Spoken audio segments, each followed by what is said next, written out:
2020 was a difficult year for us all, but despite those challenges, it was an extremely successful year for Free League Publishing. And today we're going to be talking about the recap of 2020, of what Free League Publishing put out, and also maybe give you a little insight into what's to come in 2021. Welcome, everyone. My name is Doug Shute. I am your host here at the Free League YouTube channel. I would want to say thank you so much for making our 2020 an extremely successful year. Before we begin, there are a couple things that I would ask that you do. If you are a fan of Free League Publishing, please hit that like button down below. And if you're coming across our channel for the first time, please hit that subscribe button, that little bell notification that'll let you know every single time we go live or upload new content. And if you picked up any product from Free League Publishing in 2020, let us know in the comments, and we'd love to thank you personally for making our 2020 a huge success. Without further ado, let's bring on Mr. Year Zero Engine himself, the one and only Tomas Härenstam. Tomas, thank you so much for joining us. Thank you so much for having me on again. Absolutely. It's 2020 was very challenging for us all. It's created a lot of obstacles that I don't think any of us saw coming. But am I correct in saying that it was a successful year for Free League Publishing? Yeah, I think so. I mean, when this thing started happening in the spring, we really didn't know how that would affect us and the work that we do. But yeah, I mean, so far it's been still, despite everything, a pretty good year for Free League Publishing. So we're really happy about that. Excellent. If you don't mind, we'll just kind of recap each month and go right through and tell folks what we all did here at Free League Publishing.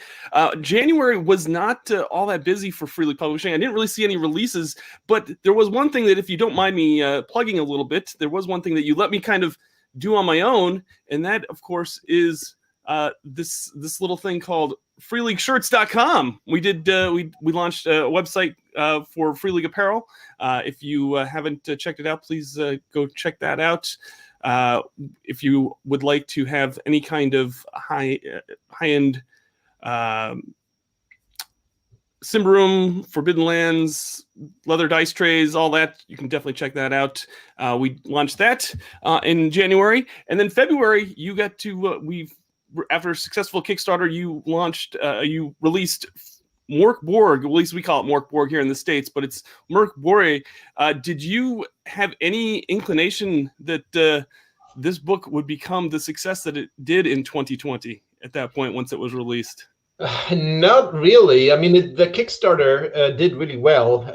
I mean, which was last year by Joan and Pelle, who designed the game. So we did know that it was very well received, but then we had the retail release for February, like you say. And no, at that point, we knew it would probably do well, but it became something of a phenomenon. So that was really cool to see how that has really taken off this year and become a really big hit. And that was great to see. It was actually the case that it didn't really enter. It was officially released in February, but it took a few more months before it was released in retail. And that's because we printed too few books. So we couldn't even get it out into stores because we didn't have enough books to start out with, because we didn't quite, we underestimated the demand for that one in a pretty big way. Yeah, actually, it's hard to believe, but there was a time before COVID and this pandemic, and at the end of February, right after the launch of the retail release, I got to do PAX East, and we were there selling all sorts of Free League items. It was the one convention that we got to do this year, and it was amazing. At that point, there was dozens of people coming up to the booth asking if we had copies of Mork Borg. And of course we didn't, because we had put the order in way before, because we were lining up and we were scheduling everything for PAX East. And at that point, I kind of had an inclination that it was going to be a pretty big hit for Free League, since everybody was looking forward to that convention there at the end of February. Right after PAX East, we actually did. You and I got to do an event for here in the States. It was March 9th to 12th. It was the Gamma Expo, and that was it's for retailers. It's an industry event, and that was kind of an interesting event because right at that point, everything kind of hit the fan, so to say, and yeah, that was kind of scary on a personal level because I would assume because you were over here and then things were getting announced that okay, international flights might be getting shut down, and that was quite scary. Yeah, it was a strange time and a bit, sort of worrying that he didn't when that was just during those few days when I was in Reno with you that they announced they were shutting down all flights basically. So that was like, okay, so what's gonna happen? Am I gonna get stuck here for the next couple of months, or what's going on? But no, it all turned out okay, and the show was pretty good actually. So it was a bit a real shame that it was completely, I mean, in the end, overshadowed by the pandemic that just started happening at that time. But I really look forward to go back to Gamma at some point, whenever that's going to be possible again. Absolutely, yeah. That was a great event. It was really kind of at the end of the weekend. The resort, it's at a resort in Reno, Nevada, and they were saying that everything at the beginning of the weekend, everything was booked up. It was 100% booked, and then by the time we were leaving, they were down to like 33% capacity. For bookings, and they were starting to lay off staff, and it was really sad. And at that point, where it kind of sunk in that, oh my word, this might be, it might be the start of something, very unfortunate. Yeah. Also, while we were at Gamma, the news broke that Free League Publishing was going to be publishing the second edition of the One Ring RPG, and that made a lot of noise at Gamma, and people were very excited about that. And do we want to talk a little bit about the plans for 2021? Do you have any kind of? I know I would be the fans of the One Ring would be extremely upset with me if I didn't at least ask if you can give them some sort of teaser information for plans for 2021. Of course, yeah, definitely. We are working hard on the game right now. I mean, Francesco Nepitello is the lead designer, but also our artists who are working on this, and then Martin Takechi, who's like the point guy from our end. So it's definitely steaming ahead. So it's well underway, and I think it's not revealing too much that there will be big news pretty soon, like early in the new year. Maybe not the first couple of weeks, but somewhere around late January, early February, you will definitely have big news on that front. So stay very much tuned for news on the One Ring. I mean, that's one of the things that we'll be focusing the most on for 2021. It's going to be a big Lord of the Rings, the One Ring year for Free League. That's so if you think you've been waiting and when not much has been happening, I can understand you get that impression from the outside, but from the inside, that's not the case at all. There is a lot going on, and it will soon be revealed. Excellent. Now, May saw the Kickstarter for Tales from the Loop, the board game. Let me just. This was a very highly funded and backed campaign. This basically takes Simon Stollenhag's artwork in that art book and the RPG and creates a board game for it. This is still you're still giving updates for this, and it should be on schedule for release in 2021. Yes, indeed. We did give ourselves quite a bit of leeway in terms of finishing this game. So I think that delivery date in the Kickstarter, I think, was May of next year.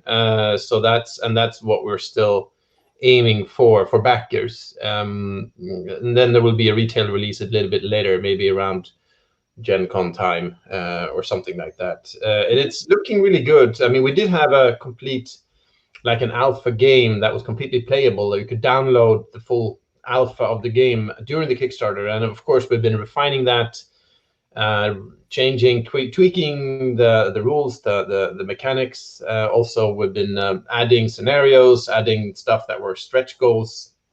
So it's all coming together, and it's around now, I think in the next week or 2 weeks, we'll actually be sending all of the material to print.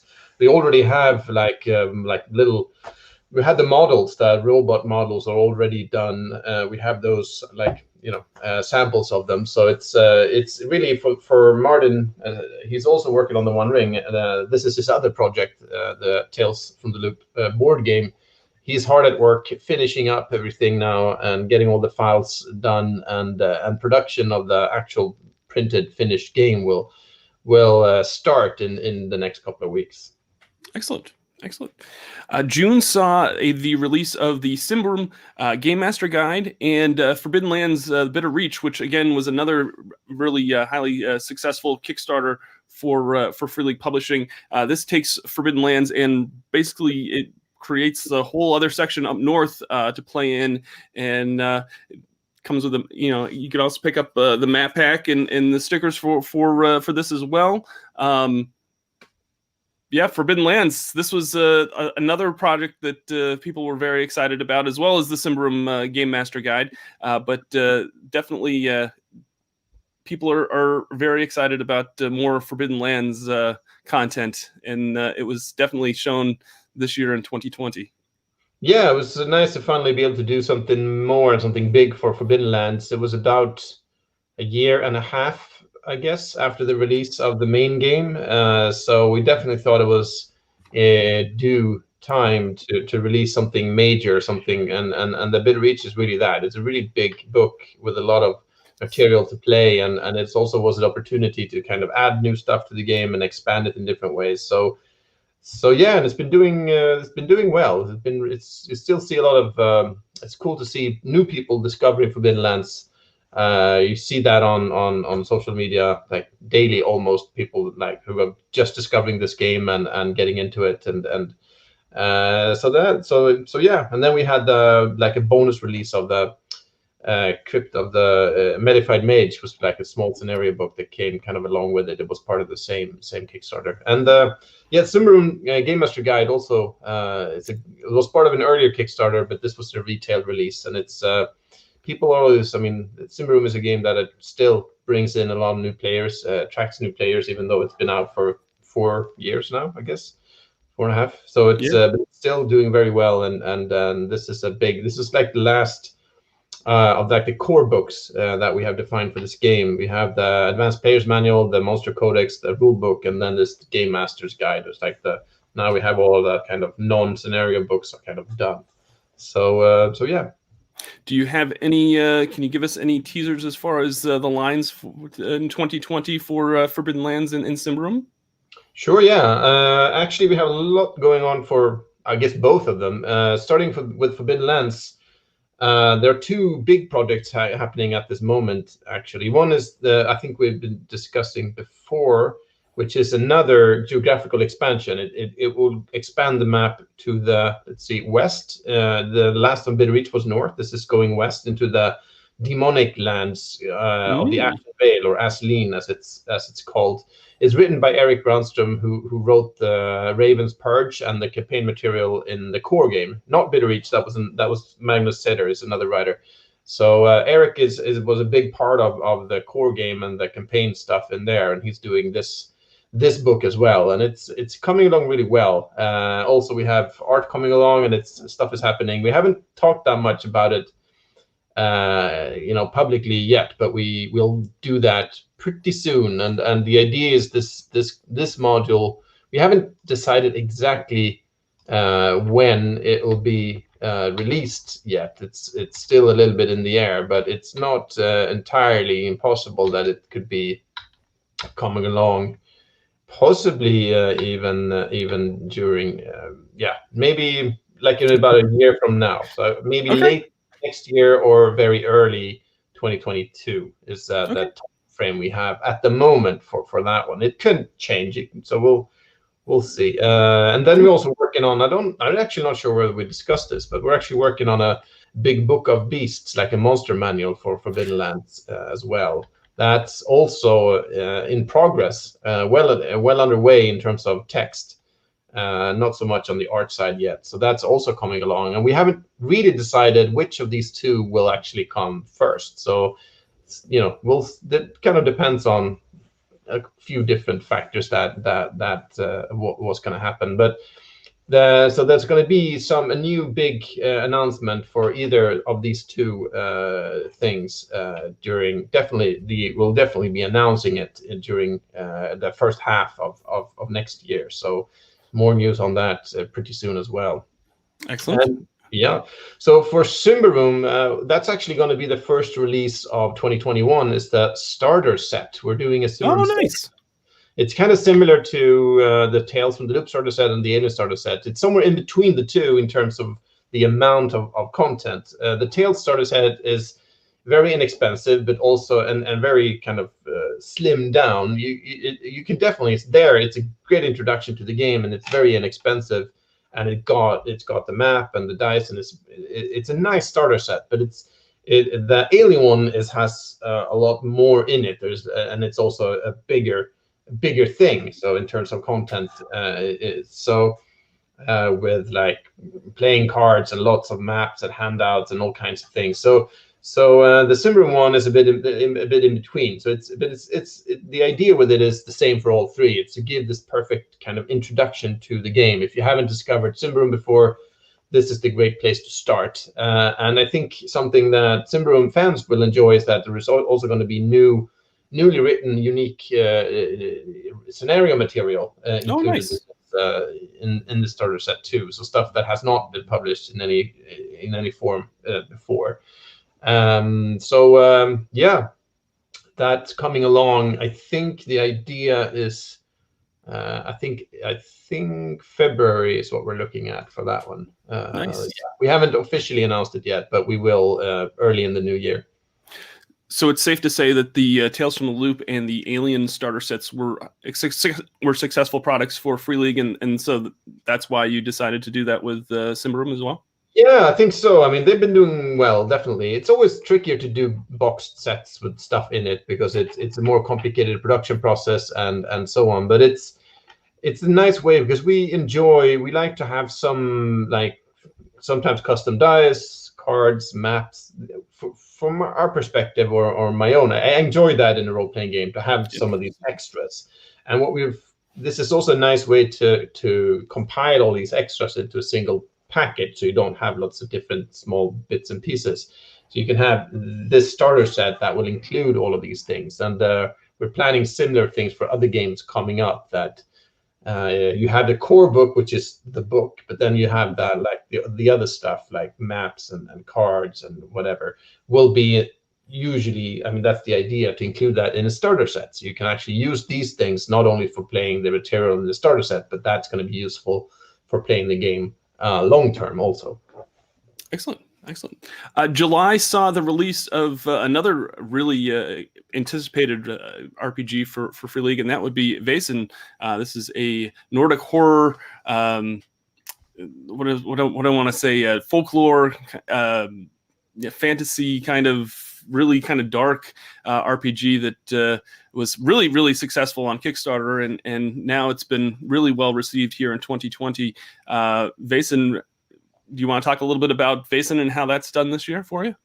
Yeah, that's our other release in terms of retail beside Mörkborg, and it's also been doing really well. It's a bit of a long shot, and it's one of those projects. There are always, we have a few of those that have been around for a very long time. We started, the idea for Vaesen, the role-playing game, came up very shortly after Johan Egerkrantz' art book was released in 2013. So it's like quite a few years ago.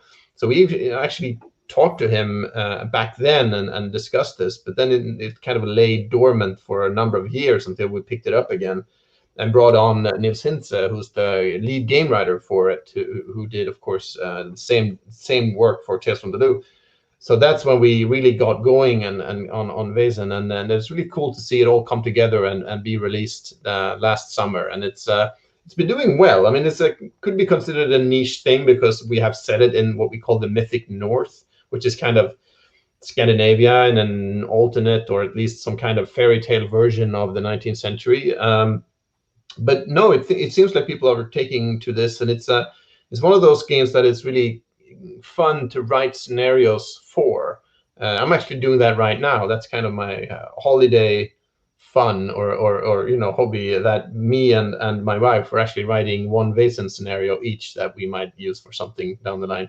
And it's because it's really nice to kind of dig into history and dig into old stories and create a cool little mystery on that. And so Vaesen is doing well. We even released an expansion for it later in the fall, called The Wicked Secret. It's like a case book for scenarios that we call mysteries. So we did that, and we're working on new expansions for it. We have a major expansion coming up. I don't think I should probably reveal it exactly what it is just yet, but it's going to be a big campaign book that will actually move the geographical focus of the game, or rather offer an alternative region of the world to play in. So we want to kind of expand the game geographically, so you can set your game in other parts of the world. And this is the first book that will do that. So it's going to offer a new campaign setting and a bunch of new scenarios, mysteries, and a new way to kind of to play the game. You can still use these mysteries even in the old setting, so it's not going to be completely insular. But it's that's kind of the idea. We feel this game has the potential to be even bigger, and I think one way to do that is to offer campaign settings for more areas of the world than only Scandinavia, which is kind of the case at the moment. Sure. I'm excited for more Vaesen content, and it looks like there's quite a few folks that are also very excited for that as well. If they're in the chat. August got to see Gen Con finally take place. It took place digitally. We got to provide some content for that online and here on the YouTube channel, and we want to thank everybody for tuning in and being a part of that. Gen Con was a huge success as far as the Ennies were concerned. Let's just kind of announce some. Let's just talk about some of the awards that you won in this year's Ennies. Alien won Best Game it got the gold Ennie for Alien there. It also, Mork Borg also got the silver for Best Game, so both the gold and silver went to Free League in 2020. And then Mork Borg definitely won 3 other awards, gold Ennies, for Best Layout, Best Writing, and Product of the Year. That was pretty incredible for that release. And yeah, I don't know of any other, like, that's pretty rare company as far as how many gold Ennies it took in 1 year for that was fantastic. Yeah, we did not expect that kind of result, so it was fantastic to see that this level of appreciation for both games. That was really great and unexpected. So it's we're really happy about that. And if we didn't know already, it was definitely confirmation that Mork Borg had something special, that Johan and Pelle had created a very special game that definitely resonated with a lot of people. So it's that was definitely the confirmation of that, if that was needed. So it was amazing to see. But I think like you mentioned, I'd like to comment on that. That was something that is not kind of releases of products last year, but other stuff that we did was doing trying to shift gears into doing digital conventions like Gen Con, but also others like SN and UK Game Expo and others that went online this year. And we really worked hard, and our event manager and also you worked really hard on these things to get them to come together. It's hasn't always been easy. It's like new territory for the conventions also. So it's kind of how to actually do a good digital convention is something I think a lot of experiences were made this year, because it's not that easy. As physical convention has been around for a long time. People know how to do them. These digital ones are a bit new territory. So it's been. But I hope, and I think there will be more. Even hopefully, that this pandemic will be over and we can go back to having physical conventions. But I think just the work we did, you did, doing this online stuff is going to be useful anyway, because we started the Twitch channel, the YouTube channel. We're doing a lot of more online stuff in general, and I think that's probably going to stay in one form or another even after the pandemic is over. Well, I very just the way that I am with personality wise, I love connecting with folks, and 2020 has been a rough year for me because I was looking forward to doing all these conventions for you here in the States, and so I appreciate the opportunity of you giving me the chance to head this YouTube channel and build this community here on YouTube. And I just want to mention that while we've been streaming, we crossed 3,600 subscribers, which is amazing. And that was kind of the goal that I think I sent you a few months ago, that hey, I want to get to 3,600 subscribers by the end of the year, and we just did that. And I really appreciate everybody that tunes in, that loves everything that we do, and we can't thank you enough for your support, and because of that, you've been able to make our 2020 a success, and thank you to everybody out there for letting me be myself on this YouTube channel, and thank you to Thomas for allowing me to. The other Ennie that Free League won, another gold Ennie, was fan favorite publisher. How does that feel? That was what was that like, Thomas? Yeah, I mean, that was really great. I mean, they're all great. It's hard to compare, but I think the thing about that particular award is that I mean, all the other awards are limited by a number of nominations. Nominations are done by a panel, a jury panel. So, and they in most categories it's 5 games or whatever products, and in I think product of the year there's 10, but that's that. But the fan favorite publisher category is completely open. So there's like, I don't know how many nominations, but I think at least like 40 or 50, maybe. I don't know, lots. So I mean, and it's not limited by these nominations. So you can vote for any publisher you like. And to win that one was very cool, because that really, I mean, to kind of gain that level of support from the community. I mean, considering the competition that is out there and those amazing games that the other publishers are doing, that was just fantastic. Yeah, that must have been really awesome to get that award for 2020. One other award that you won was from the UK Games Expo. You won the People's Award for Alien. So that was a really awesome. I know Andrew E.C. Gaska, the author of the core rulebook and some of the supplements, definitely was very excited to see that he won that award. That you won that award as well. I think Alien is definitely a line that a lot of folks are excited about, and it shows that you've won multiple awards because of it. In August, you also released the Ferritory zine for Mork Borg. This is a zine that hit Kickstarter and was pumped right out. And I'm going to tell folks that if you haven't picked it up, pick it up along with with Mork Borg, because it's a must-have. And it was awesome to see that get as well received as the core rulebook in 2020. September, you launched the Kickstarter for a little game that was probably your highest funded Kickstarter to date, and that was Twilight 2000. And I will remind folks that you can still late pledge for Twilight 2000. The link is in the description. Do you want to talk a little bit about Twilight 2000 for folks, because this was an incredible success for you on Kickstarter in 2020? Yeah, that was really, we did not know what to expect really on that one, because it's been, we knew there was a community there for the game. I mean, this is a 4th edition of a classic game, and there was a community there for the previous editions, and that has been going strong, but we didn't really know how big that community was, or how much interest that they would have in a new edition, and there was a lot of questions. And also, it was a bit of a new type of game for us, in a sense. I mean, I think it fits our kind of portfolio in the sense of it's a hex crawl, open world sandbox game with survival elements in it. So it's kind of similar to Mutant Year Zero and Forbidden Lands in that sense, but still this kind of near future or at least new near present current setting. A bit really crunchy, and we didn't really know how that would sit with like the Free League fans and also the Twilight 2000 fans. But as it turned out, I think a lot of people showed up for this one, so it was fantastic to see.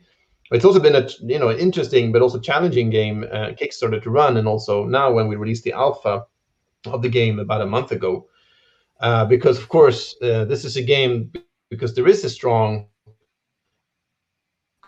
community that in the same different editions of it since the 80s. There is a community there with very strong feelings about Twilight 2000 and what this game should be and how it should look, and are very engaged on a personal level in this game and what it's supposed to be. So of course that also means we get a lot of comments and feedback, especially after we release the alpha, which is about maybe 75% of the game or something like that. So it's also been good because we got a lot of great feedback that we will be acting on. Then we also got some feedback that we will not be able to actually deliver on because you can't make a game that will make every person happy. That's just not going to be possible. But we are listening to everything. We're following all the feedback, and we're working. That's my next thing personally that I will do in the new year. That and some alien stuff that I'm working on is to compile the finished game. We'll probably this is the first time we've done that. We'll probably do a beta PDF for Twilight 2000 just because we got so much feedback on the alpha. We feel probably do a quick beta also where we'll actually send out a beta PDF before we send to print. When we have the alpha, we get feedback on it, we make the final changes, then we finish the game and send it to print. This time we'll probably have a short beta period with a beta PDF that we'll leave out there for a couple of weeks at least, and then we'll send to print so backers can get a second chance to reflect on the changes made and feedback once more. Nice. Very good. Let's just talk a little bit about let's see, September we also did the Free League showcase here on YouTube, where we got to showcase pretty much the majority of the games here at Free League. This was an idea that I came up earlier in the year, and then all these conventions went online, and we weren't quite sure where we were going to put the showcase. But thank you to everyone for tuning in for that. That was a lot of fun. Maybe we'll do that in 2021. If you'd like to see that in 2021 again, let us know in the comments. That would be. I think it was a lot of fun. We got a lot of folks that create online content as far as actual plays and podcasts, and we got to involve them in showcasing them here on the YouTube channel. November, we got to see a pre-order and release for the Mercy of the Icons Chapter 2, Part 2, The Last Cyclade. This was another release that folks were clamoring for. Folks were looking for more Coriolis content. You also brought Coriolis in-house. That's an IP that now Free League owns here in 2020 that you can kind of do a little bit more with. Do you want to talk a little bit about Coriolis and the last Cyclade and maybe future plans for that line? Yeah, sure. I mean, The Last Cyclade is part 2 of Mercy of the Icons. Like you said, this big epic campaign. I mean, Coriolis is a game that has been designed in a sense similar to Symbaroum, and it's no coincidence because it was originally designed by the same people. The very first edition of Coriolis, which came out only in Swedish back in 2008, I think. So so it's built around this massive campaign, and we rebooted the game, made the international English version back in 2016, but we still kept that framework and this campaign. So of the Mercy of the Icons, which is like this kind of world-defining campaign that sort of also is a centerpiece for the game in a sense. It's the way it's been done. You can play Coriolis without playing this campaign. It's definitely. We added quite a bit of open world elements and tools to make your own scenarios and things like that. But still, I think this campaign, Mercy of the Icons, it's like the centerpiece of the game. So yeah, and it's been taking quite a while. We got out. I think we released the first part 1. Is it's 2 years ago now. Soon, I think, coming up on 2 years at least. And then so it was really about time to get part 2 out. So we did a pre-order for that, and then we shipped the game out and released it now in December. So it's It's a massive book. It's like a 200 It's huge. plus page. And it's a very epic storyline without spoiling anything. But it's really one of those, if you enjoy really epic space opera with, this kind of science fiction crossed with the occult and mysticism that you get in Coriolis, I think it's a great book and great work by all involved. Excellent. Also in November, and you opened a pre-order and fulfilled the next graphic novel or graphic art book for At the Mountains of Madness by Francois Béranger. This is another thing that is a huge success. I know folks love these books. I guess it's a good reminder that Free League doesn't just do RPGs. You actually do all sorts of other publishing. And do you want to tell folks a little bit about At the Mountains of Madness and maybe any future books that you have coming from Francois? Sure. Yeah. I mean, no, it's this is the second book we did with him. Of course, The Call of Cthulhu was his first one that we published. It's been a great cooperation with Francois, and we love these books as well. I think they fit really well. I mean, like you say, we don't only do RPGs, even though that's like the main piece of work that we do. The art books, of course, with Simon Stoldenhag, but also with Francois Béranger are something that we feel very passionate about, and it's great to continue working with both of them.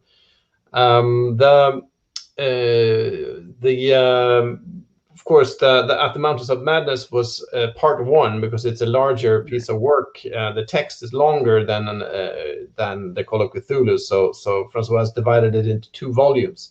So part 2 will be coming along next year as well. And also we get quite a few questions regarding, we had as a stretch goal in the Kickstarter for the Call of Cthulhu, like the first art book, to actually to make an RPG based on the Cthulhu mythos and Lovecraft's work, using art by Béranger. So that's still happening. We know it's it's been quite a while. We haven't really been talking about it that much. But there is it's happening. It's not going. It's not like gonna happen. We won't release this game like in the next couple of months or anything like that. It's still some ways off.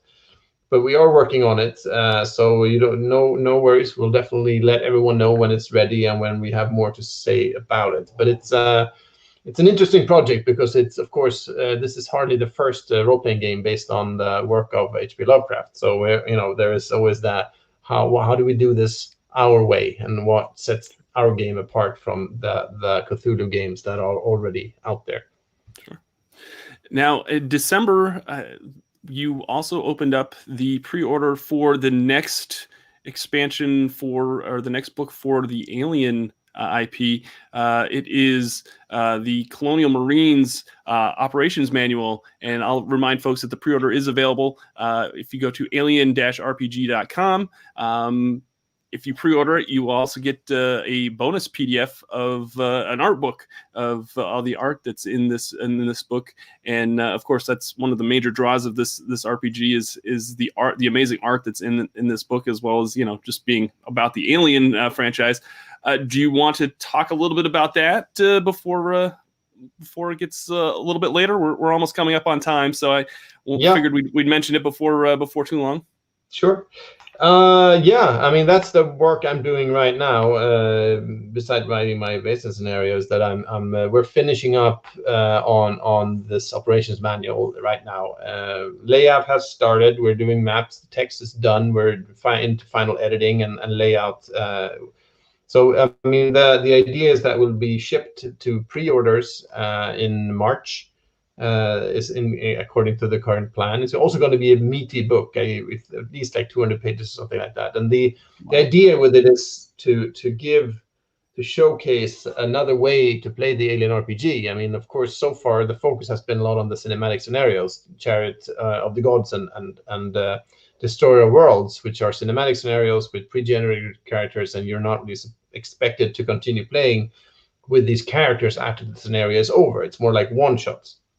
and they work really well for Alien. But there is also another way to play it, to actually play a campaign game where you play over longer term with the same type of characters, and that gives the game a different feel because you can't have so much player character death. Maybe you need to have different kinds of opponents and different themes and different things to do in the game. So, and that's what we want to showcase. This is the first campaign book. We're planning to do at least 3, probably more, but with 3 that we are currently planning or working on, and this is the first one. So yeah, I'm really looking forward to how that will be received. Hopefully well, because I think it really expands the game in a great way, and shows how it can be used to play like it, like you could show. It can also definitely be a campaign game like any other campaign focused sci-fi RPG. So that's really cool. I should mention also, during last year we did release the Destroyer Worlds that I mentioned. That was released back in, was it September? That's right. Yes. So that's out there for anyone. And these kind of go together. We actually originally planned to release them together, but for reasons, they're now a few months apart, because Destroyer Worlds clearly also is focused on Colonial Marines. So, and this campaign book does as well. And also the plot in Destroyer plays, without spoiling anything, has a role also in the campaign book, which includes like a campaign framework to play a campaign. So it sort of continues the story without involving the same player characters. One is, you mentioned that I forgot to mention that Destroyer of Worlds for Alien. Was there any other release that I did not? I tried to go through, and you had, there was quite a few different releases for Free League this year. It was a lot, a banner year for Free League. I can't. Yeah. I think of course we had the Alien starter set also released at the same time. Right. So that's we already discussed that one. I think one other type of release that we've done that I think is worth mentioning is that because of what's been going on, we also focused more effort on online resources, like I mentioned, and also releasing games for online virtual tabletop platforms. So the first one out was the Tales from the Loop RPG that we released on Roll20. I think that was in June or something, so it's way back. We did that one. We started that work almost immediately, like in April or something, and just realized we have to push this as much as we can. And now we have also released Alien, as well as the scenario Chairs of the Gods and the starter set, and Destroyer Worlds also on Roll20 and on Fantasy Grounds. So if you're on any of those platforms, you can get the full games there, and they're fully converted, fully integrated into those platforms and ready to play, to make it as easy as possible to play these games online. And of course, this is not the end of the story. I mean, we're doing a lot of work now on adapting several titles to several different virtual tabletop platforms. So and the next one is coming up soon. So stay tuned for that. Excellent. Yeah, 2020. If it's done anything, it's definitely brought us online more, and it's kind of gotten rid of that stigma that is online gaming. It's become more accepted by a lot more folks. Let's also we should not forget the Labyrinth book by Simon Stålenhag. Right. Yes, that's right. We had a Kickstarter for that one together with our partner, which is Simon's American publisher, Skybound Publishing Entertainment. Yeah. So we're working with them. They are the retail release publisher for the English edition. But the Kickstarter we did together with them. So that was great. Good partnership and a fantastic book. We're shipping it out. It's still not shipped to everybody yet. We're working on that. I think we had a short period for actually completing Pledge Manager and getting it. So I know there's a bunch of people who still have not got the book. It's on its way. It's coming. So, but it's worth waiting for. It's a fantastic book. So definitely worth checking out. Excellent. Let's just get to a few questions, and then we'll sign off. D asks, for those of us who pre-ordered the Colonial Marines operations manual, when will we get our hands on the PDF of the book? Yeah, good question. As soon as possible, I guess is the short answer. When it's done, which is, I mean, we're working on it right now. There's always a lot of work, final stuff to finish and do, but I would expect that the PDF should be available and shared with pre-orders in late January. That's not a 100% promise, but that's kind of what things are looking at right now. So about a month from now. Excellent. Peak Bube 01 asks, any news on Ad Astra or other Mutant Year Zero stuff? That's a good question. That's a good question. Mutant Year Zero is it's an interesting game in a way, because we're at a position with that game where we have kind of done almost all of what we originally planned when we kind of laid out this huge master plan for Mutant Year Zero way back. When we started planning the game, the Swedish edition came out in 2014, and the English also in that same year, later in the year. So now we're kind of taking a breath and considering what's the next step from Mutant Year Zero. And we have lots of ideas, but still in a kind of a place where we are.